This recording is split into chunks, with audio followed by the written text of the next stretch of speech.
Of healthcare workers will walk off the job in New South Wales today over delays in pay negotiations with the state government. The Health Services Union says the government is dragging its heels on key election promises to boost wages for paramedics.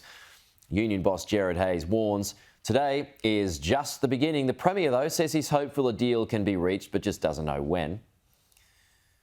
And joining us live now is New South Wales paramedic Tess Oxley. Tess, good to see you. Thanks for your time this morning. Just how tough are paramedics doing it? I think all health workers are doing it so tough at the moment. We're the lowest paid paramedics in the country by a considerable amount. And it's gotten to the point, not where we can't go on a smaller holiday than what we'd like to do, but we're trying to work out how to pay our bills on a daily basis. This is what our conversations are at work now. So what sort of trims are you having to make?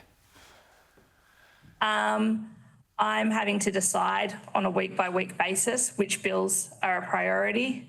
I'm having to try and work out just how much petrol I need to put in my car by how far I'm driving, whether I'm driving just to work or with a second job if I have to drive a little bit further to get to that job.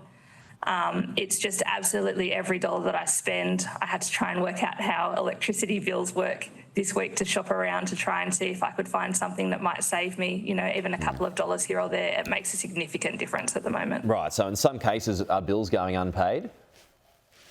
I'm very privileged that I was able to ask my parents for help, but there are definitely bills that we are struggling to pay, that's yes. And professionally as well, is the job getting harder? It is. It's the skills that are demanded of us these days have increased significantly, and that's a great thing, and it's a great thing for the community that we are able to meet the requirements that they need. However, we've not been recognised as paramedics for that, which is why, separate to also fighting for the pay rise this year, we're also fighting for professional recognition. Oh yeah, but are you feeling any more threatened in the workplace, though, when it comes to perhaps dealing with dangerous patients or anything of that nature? I think that you don't always just want to say, well, that's just a part of our job, but that is something that happens.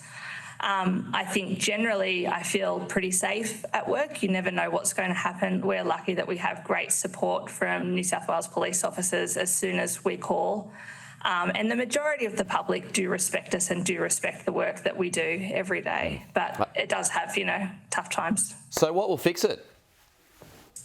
I think an immediate pay rise this year that's going to catch up with the cost of inflation. When Telstra can put my bill up by a certain amount, surely the government can consider that my pay should match those rises. Giving things like our salary packaging, letting us receive 100% of that so that those tax incentives that we get for being lower paid health workers, that we actually get to keep that it doesn't go into government bank accounts. These little things actually are the difference at the moment between being able to do a grocery shop and not. Okay, so just as for the strike today, Tess, what services will not be available? What won't you be doing? So for paramedics, we'll be changing the way that we offload patients when we arrive at hospital, and they'll only be the low acuity patients. People who require an ambulance, from a 000 perspective, ambulances will not be delayed by HSU action.